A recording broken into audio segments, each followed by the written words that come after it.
Sobat Semanra, welcome back to podcast yang udah kalian tunggu-tunggu nih, yaitu After the Bell Semanra.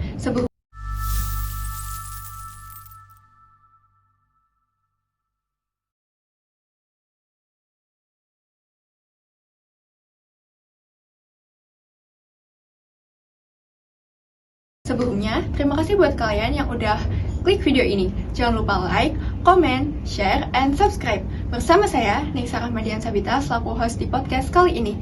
Hari ini, kita kedatangan narasumber yang keren banget nih. Narasumber kita adalah Duta Literasi, putri favorit Semanra, dan bahkan mahasiswa Lopos juga loh.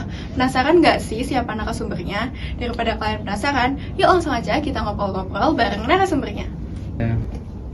Hai Kak, gimana nih kabarnya hari ini? Sehat ya? Sehat banget. Kamu gimana kabarnya? Baik dong. Alhamdulillah. Nah, biar Sobat Semanra makin kenal, boleh perkenalan singkat terlebih dulu nggak nih Kak? Halo sobat penonton After the Bell. Perkenalkan, aku Kesha Rizky Ramadan, biasa dipanggil Kesha, dan aku dari kelas 12 F2. Salam kenal semuanya. Nah, Kak Kesha, sebagai anak kelas 12, pastinya lagi sibuk banget nih ya? Benar. Nah, Kakak akhir-akhir ini lagi sibuk fokus nyapain aja sih? Sebenarnya nggak ada kesibukan yang khusus banget, dan sebenarnya kalau dibandingin kelas 11 itu tuh udah agak low Pinter, gitu ya? ya. Iya, soalnya kalau kelas 11 kan masih aktif ikut lomba, terus ada ekskul juga kan gitu. Tapi di kelas 12 ini udah berkurang banget. Mungkin kalau kesibukan akhir-akhir ini itu lebih ke persiapan buat UTBK aja iya, sih fokus gitu. akademik gitu ya? Iya, benar gitu aja sih. Oh iya, Kakak kan juara 1 lomba reportase dan juga termasuk mahasiswa Lopos nih Kak. Iya. Awal-awal nemu bakat di bidang nulis dan juga ngomong tuh gimana sih? Oke, kalau dari pengalaman aku sendiri ya, aku bisa ketemu passion aku terutama di bidang menulis dan juga jurnalistik. Itu sebenarnya aku udah terjun di dunia jurnalistik itu dari kelas 9 SMP. Oh, udah dari kecil ya? Iya, dari kelas 9 SMP itu aku pernah ikut sekolah broadcasting di salah satu stasiun radio Solo. Waktu itu stasiun radio JPI FM Solo. Nah, dari situ aku kayak merasa cocok gitu sama jurnalistik, sampai pada akhirnya waktu aku di SMA aku masuk di sini tuh aku langsung join Hackers juga. Iya. Dan aku juga kebetulan jadi reporter gitu. Tahun lalu aku juga di sini aku jadi hostnya, sekarang aku diundang. Sekarang jadi, iya. Iya, makanya aku senang banget bisa di sini. Pengalaman baru juga buat aku gitu. Jadi ya awalnya itu, terus malah keterusan di SMA aku ambil Hackers, terus jadi apa ya, kayak cari info-info juga kan tentang bidang jurnalistik lainnya. Terus ada info tentang WASIS tadi aku juga ikut, dan lomba reportase juga. Terus yang terakhir itu di kelas 12 karena ada info tentang FLS 3N jurnalistik, itu juga kebetulan aku ikut gitu. Jadi awalnya itu tadi dari sekolah broadcasting, terus jadi merasa cocok dan keterusan deh sampai sekarang gitu. Nah, bahas soal literasi nih Kak. Sekarang kan Semanra ada jam khusus literasinya nih ya. Nah, tapi tuh kadang tuh bosen gitu ngerjain literasi. Mending scroll TikTok gitu. Nah, Kakak ada tips nggak sih biar literasi tuh jadi asik gitu?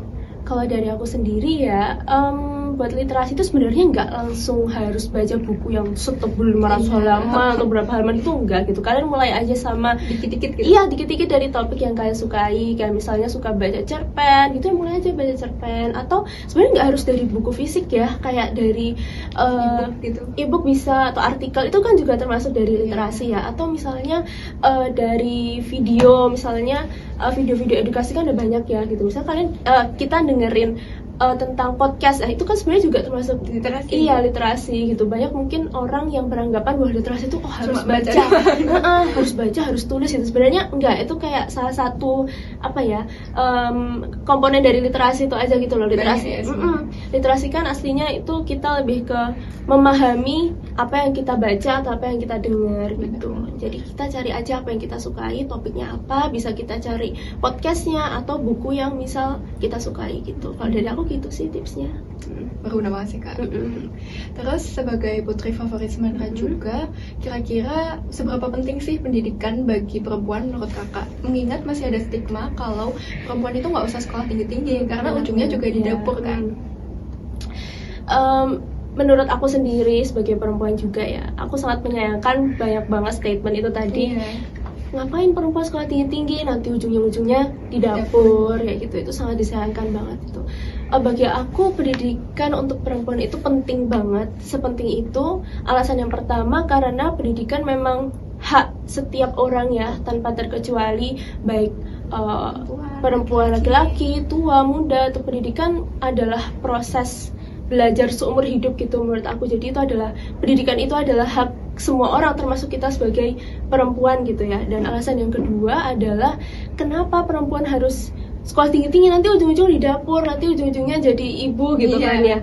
Nah padahal mungkin orang-orang lupa gitu ya bahwa kita perempuan yang nantinya akan menjadi calon ibu juga pastinya kan butuh belajar juga ya, Kak? butuh belajar, butuh bekal untuk bisa menjadi contoh, untuk bisa memberikan bekal warisan ilmu dan pendidikan juga untuk anaknya kelak gitu ya. Jadi terus anaknya juga iya, mantap gitu. iya harus ada bekalnya itu tadi. Jadi itulah kenapa pendidikan penting banget buat perempuan gitu.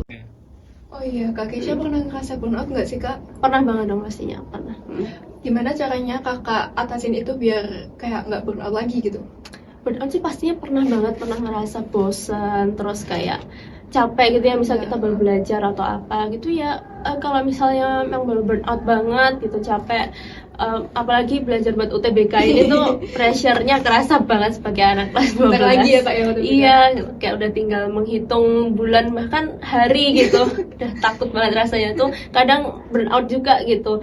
Kalau dari aku caranya ya ambil waktu istirahat aja sih. Kalau emang baru benar-benar full banget gitu, misalnya baru pengen main sama teman ya main gitu. Jadi ya belajar, tapi iya belajar terus ambil waktu juga buat main sama teman gitu. Jadi biar balance aja sih gitu.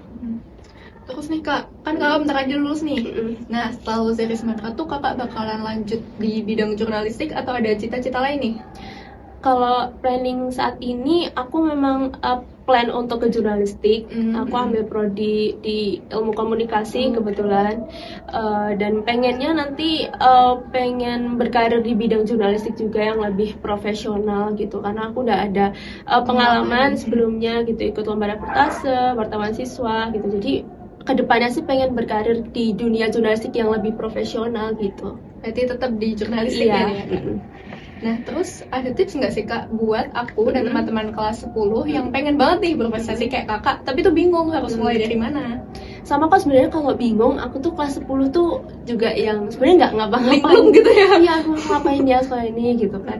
Tapi kalau dari pengalaman aku ya, titik balik aku itu ada di kelas 11 waktu aku peralihan dari kelas 10 ke kelas 11 itu aku kepilih jadi wartawan siswa Solo pas itu salah satu titik balik aku yang sangat memberi aku semangat dan motivasi. Oh kayaknya aku bisa nih, iya, sama aku tuh jadi termotivasi untuk bisa mencari pengalaman-pengalaman baru gitu. Sekiranya aku cari ikut lomba apa lagi ya gitu, kayaknya ini bisa nih gitu. Jadi mungkin kalau dari aku tipsnya coba dulu aja gitu, kesempatan apa aja yang datang kalian coba diambil dulu aja, nggak perlu harus perfect ya, yang penting berani coba dulu aja. Sama kalau buat adik-adik kelas mungkin tips dari aku adalah rajin-rajin untuk cari informasi tentang lomba-lomba atau tentang apa aja deh yang kalian sukai gitu. Kayak misal sukanya lomba di bidang akademik, coba cari informasi tentang OSN gitu kan. Nah itu diambil aja kesempatannya. Yang penting nyoba dulu. Terakhir nih, apa quote atau prinsip hidup kakak yang kakak bawa nih sampai sekarang? Quotes dari aku yang aku bawa sampai sekarang mungkin, you don't have to be great to start, but you have to start to be great. Kalian nggak perlu untuk jadi hebat untuk memulai, tapi kalian perlu memulai untuk bisa menjadi hebat. Gitu. Keren banget, Kak. Pokoknya apa aja kesempatan yang ada di kalian diambil, terus berusaha, terus berusaha yang terbaik, jadi versi terbaik dari diri kalian sendiri. Nah, makasih banyak ya, Kak, buat inspirasinya hari ini. Semoga ujiannya lancar, terus masuk universitas yang diinginkan. Amin, terima kasih juga. Aku udah diundang sini, senang banget bisa merasakan pengalaman baru jadi narasumber. Yang sebelumnya nanya-nanya ya, Kak? Iya. Oke, terima kasih. Terima kasih. Dadah. Aduh, cukup.